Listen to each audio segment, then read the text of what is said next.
98 से दिसंबर 4 तक के शिक्षक भाई बहन को मिलेगा ओपीएस में लौटने का मौका तथा 1 जनवरी 2005 के बाद जिनकी नियुक्तियां हुई हैं उनको मिलेगी उनकी प्रथम नियुक्ति की दिनांक से वरिष्ठता। सुदामा प्रसाद शर्मा। हमारे भोपाल संवाददाता की खास रिपोर्ट। 98 के शिक्षा कर्मियों और दिसंबर 4 तक के शिक्षक भाई बहन को मिलेगी उनकी प्रथम नियुक्ति की दिनांक से वरिष्ठता और मिलेगा ओपीएस पेंशन योजना में वापस लौटने हेतु विकल्प पत्र भरवाकर पुरानी परिवार पेंशन योजना का चयन करने का मौका तथा मिलेगी प्रथम नियुक्ति की दिनांक से नौकरी की गणना करते हुए उपादान राशि ग्रेजुएटी की राशि मिलने का लाभ, क्योंकि 98 में शिक्षा कर्मियों की नियुक्तियां 800, 1000, 1200 के वेतनमान पर हुई थी और शिक्षा कर्मियों वर्ग 3 की 20 रुपये की वार्षिक वेतन वृद्धि लगाई जाती थी तो वहीं वर्ग 2 की 30 रुपये वार्षिक वेतन वृद्धि लगाई जाती थी। ठीक इसी तरह वर्ग 1 के शिक्षा कर्मियों की 40 रुपये वार्षिक वेतन वृद्धि लगाई जाती थी और मध्य प्रदेश के अन्य शासकीय कर्मचारियों की तरह 182% महंगाई भत्ता मिलता था। मंत्रालय बल्लभ भवन भोपाल का आदेश पत्र क्रमांक 1267 885 99 20 1 भोपाल दिनांक 14/5/1999 का एक आदेश है जिसमें शिक्षा कर्मियों की सेवाओं की गणना ओपीएस पेंशन योजना का लाभ मिलने के लिए करने की बात कही गई है।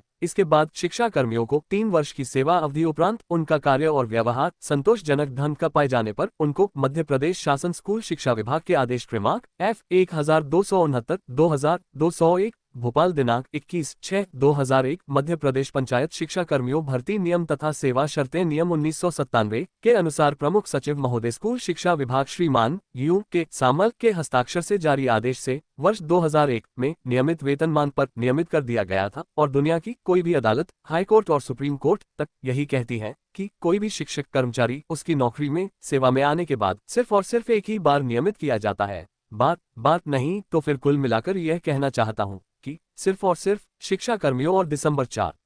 तक के शिक्षक भाई बहन के पास ही उनके नियमित वेतनमान पर नियमित हो चुके थे ऐसा शासनादेश रखे हैं और फिर इसके बाद श्रीमान डीपी दुबे आयोग की सिफारिश पर वर्ष 2007 में जब अध्यापक संवर्ग का गठन किया गया था तब स्कूल शिक्षा विभाग मध्य प्रदेश शासन के अपर सचिव महोदय श्रीमान J.C. भट्ट के हस्ताक्षर से जारी आदेश क्रमांक F1407-20 शिक्षा विभाग के समसमयक आदेश दिनांक 28/6/2007 द्वारा दिनांक 30/6/2007 के माध्यम से दिनांक 1/4/2007 से 98 से कार्यरत शिक्षा कर्मियों और दिसंबर 4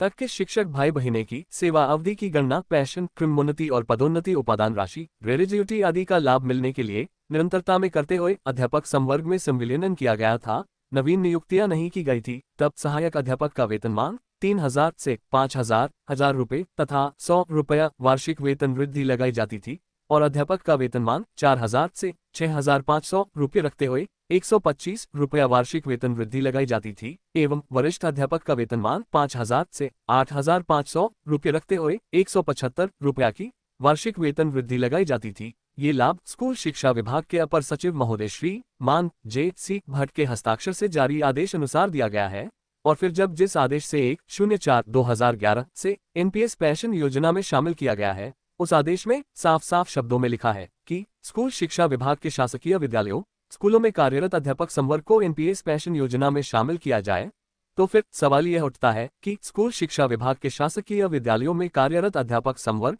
पंचायत विभाग के कर्मचारी कैसे हुए तथा मध्य प्रदेश शासन मंत्रालय बल्लभ भवन वित्त विभाग के अपर सचिव महोदय श्रीमान A.P. श्रीवास्तव के हस्ताक्षर से जारी आदेश क्रमांक F93/2003 नियम 4 भोपाल दिनांक 13/4/2005 में साफ साफ शब्दों में लिखा है कि एनपीएस पेंशन योजना में सिर्फ और सिर्फ उन्हीं कर्मचारियों शिक्षकों को शामिल किया जाए जिनकी नियुक्तियां मध्य प्रदेश में पुरानी परिवार पेंशन योजना बंद होने के बाद अर्थात 1 जनवरी 2005 के बाद एनपीएस पेंशन योजना लागू होने के बाद हुई हो, लेकिन इसके बावजूद 98 से दिसंबर 4 तक के शिक्षक भाई बहन को जबरदस्ती 1/4/2011 में एनपीएस पेंशन योजना में शामिल किया गया था जो कि नियम कानून सेवा शर्तें आदि के विरुद्ध Gwalior high court, Indore high court तथा जबलपुर हाई कोर्ट द्वारा माना गया है। इसलिए 98 से दिसंबर 4 तक के शिक्षक भाई बहन को ओपीएस पेंशन योजना में वापस लौटने का विकल्प पत्र भरवाकर पुरानी परिवार पेंशन योजना का चयन करने संबंधी शासनादेश जारी किया जाएगा और उनको उपादान राशि ग्रेजुएटी की राशि मिलने के लिए उनकी नौकरी की गणना उनकी प्रथम नियुक्ति की दिनांक से की जाएगी तथा अर्जित अवकाश का नकदीकरण का लाभ भी मिलेगा, जबकि 1 जनवरी 2005 के बाद जिनकी नियुक्तियां हुई हैं उन सभी शिक्षक भाई बहन को उनकी प्रथम नियुक्ति की दिनांक से वरिष्ठता मिलेगी। ऐसा ही होगा, जिसको मेरी बात मंजूर हो वह मंजूर करें, जिसे मंजूर नहीं हो वह मंजूर नहीं करें। सुदामा प्रसाद शर्मा, पूर्व प्रदेश अध्यक्ष, राष्ट्रीय पुरानी पेंशन बहाली संयुक्त मोर्चा मध्य प्रदेश एवं प्रदेश प्रवक्ता, शिक्षक वरिष्ठता बहाली मंच मध्य प्रदेश तथा प्रदेश अध्यक्ष 98 से दिसंबर 4 तक KOPS के पात्र शिक्षकों का संगठन मध्य प्रदेश। मेरा नाम सुदामा प्रसाद शर्मा है। मैं NOPRUF राष्ट्रीय पुरानी पेंशन बहाली संयुक्त मोर्चा मध्य प्रदेश का पूर्व में प्रदेश अध्यक्ष रह चुका हूँ और शिक्षक वरिष्ठता बहाली मंच जो 21 जनवरी 2023 को गुफा मंदिर पर जिसका गठन किया गया था, जिसमें लगभग 17 संगठनों ने सिर्फ एक सूत्री मांग प्रथम नियुक्ति की दिनांक से वरिष्ठता बहाल की जाए। तो प्रथम नियुक्ति की दिनांक से वरिष्ठता बहाल कराने के लिए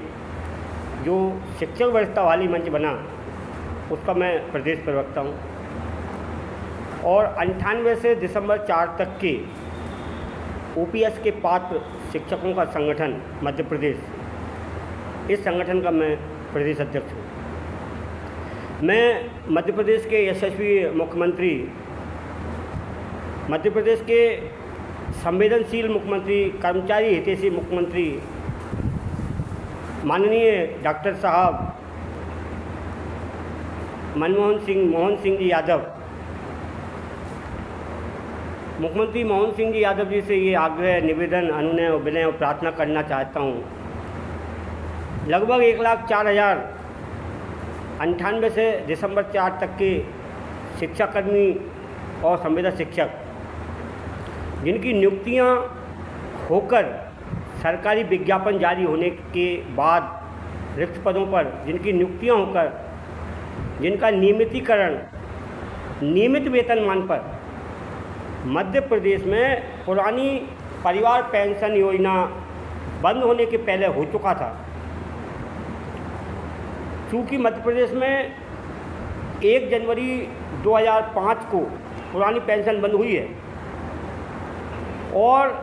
शिक्षाकर्मियों की नियुक्तियां 1998 में वेतनमान पर हुई थी। 1,800-1,200 का वेतन था, 20, 30 और 40 रुपया वार्षिक वेतन वृत्ति लगती थी, 182% महंगाई भत्ता मिलता था और 3 वर्ष की परीक्षा अवधि संतोषजनक ढंग से पूर्ण करने के बाद उनको 2001 में नियमित वेतनमान पर नियमित कर दिया गया था। एक सामान्य थ्योरी है और एक प्राकृतिक न्याय का नैसर्गिक सिद्धांत भी है और दुनिया की कोई अदालत, कोर्ट कचहरी, अदालत सब ये स्वीकार करते हैं कि कोई भी कर्मचारी सेवा में आने के बाद सिर्फ एक ही बार नियमित होता है, बार बार नहीं होता है। तो चूँकि शिक्षाकर्मी 2001 में नियमित हो चुके थे तो उनको 2001 के बाद नियमित होने के बाद उनका GPF के खाते खोलना चाहिए था और उनका खाते में कटौतरा GPF में जमा होने चाहिए था। इसके बाद संविदा शिक्षक 2001 में आए और दिसंबर 4 तक नियमित हो गए। कुल मिलाकर ये कहना चाह रहा हूँ कि 98 से लेकर दिसंबर 4 तक के लगभग 1,04,000 शिक्षक भाई बहन हैं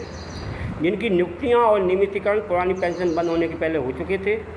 मध्य प्रदेश में पुरानी पेंशन 1 जनवरी 2005 को लागू हुई है, इसलिए हमारे लोगों को पुरानी पेंशन का चयन करने के लिए OPS पेंशन योजना में वापस लौटने के लिए विकल्प पद भर के सरकार हमें मौका दे और 1 जनवरी 2005 के बाद जिनकी नियुक्तियां हुई हैं उनको भी उनकी प्रथम नियुक्ति की दिनांक से वरिष्ठता दे और वरिष्ठता देने के साथ साथ हमारा जो IFMIS पोर्टल है जिस पर हमारी सबकी प्रथम नियुक्ति की दिनांक 1 जुलाई 2018 जो दर्ज कर रखी है वो एकदम गलत है। हिंदुस्तान के किसी राज्य में ऐसा नहीं हुआ कि लगभग 3 लाख शिक्षक 1 जुलाई 2018 को एक ही तारीख में, एक ही दिन में सारे के सारे ज्वाइन हो गए, क्योंकि ये सब एक तरह का धोखा है, फ्रॉड है, गलत है। हमारी शिक्षक संवर्ग के जो शिक्षाकर्मी हैं, गुरुजी हैं, संविदा शिक्षक हैं, जो भी हमारा कैडर है जिसको नाम मिला है प्राथमिक शिक्षक, माध्यमिक शिक्षक, उच्च शिक्षक, इन सबकी IFMIS पोर्टल पर 1 जुलाई 2018 जो प्रथम नियुक्ति की दिनांक लिखी है वो एकदम गलत है। काल्पनिक नियुक्तियां हैं ये। हमारी कोई नवीन नियुक्तियां नहीं की गई हैं, हमने कोई आवेदन नहीं दिए थे, कोई दोबारा चयन नहीं हुआ, दोबारा मेरिट नहीं बनी, दोबारा कोई आदेश नहीं मिले, दोबारा कोई ज्वाइनिंग नहीं की किसी ने, इसलिए ये नवीन नियुक्तियां नहीं हैं। एक तरह से ये हमारी कार्यरत शालाओं में ही प्राथमिक शिक्षक, माध्यमिक शिक्षक, उच्च शिक्षक के पदों पर हमारी पद स्थापना हुई हैं, कोई ने दोबारा ज्वाइनिंग नहीं की है। तो हमारी जिसकी जो सर्विस बुक रिकॉर्ड में जो जिसकी वास्तविक और मूल प्रथम नियुक्ति की दिनांक दर्ज है वो IFMIS पोर्टल पर दर्ज की जाए और 98 से दिसंबर 4 तक के शिक्षक भाई बहन को OPS पेंशन योजना में वापस लौटने का विकल्प पत्र भरवाया जाए और 1 जनवरी 2005 के बाद जिनकी नियुक्तियां हुई हैं उनको भी उनकी प्रथम नियुक्ति की दिनांक से वैधता दी जाए और 98 से दिसंबर 4 तक के जो सेवानिवृत्त हो गए हैं हमारे कैडर के,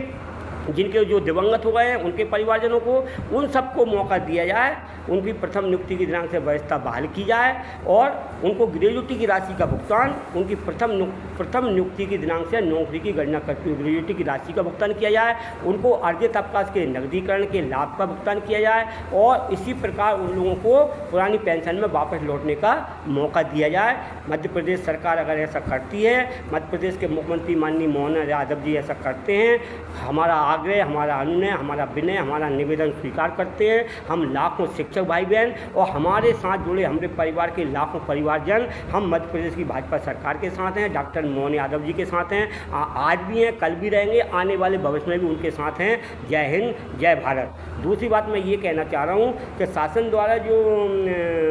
10 जून से या 15 जून से स्कूलों में फ़ोटो खींचेंगे और चेहरा दिखना चाहिए, फ़ोटो खींचेंगे तभी उनकी हाजिरी मान्य की जाएगी, आधार कार्ड से लिंक हैं, समग्र ID से लिंक हैं। तो मैं ये आग्रह, अनुनय और विनय निवेदन करते हुए मध्य प्रदेश के समस्त कर्मचारियों की तरफ से ये कहना चाह रहा हूँ कि जो आधार कार्ड में हमारे कर्मचारियों के जो फ़ोटो हैं वो किसी के 20 साल के, 25 साल के, 30 साल की उम्र के, नई जवानी के फ़ोटो लगे हैं, बहन बेटियों के या कर्मचारियों के, महिलाओं के। हमारे अब हम 55 के, 58 के, 60 के हो गए हैं, हमारे चेहरे में बनावट में गाल अंदर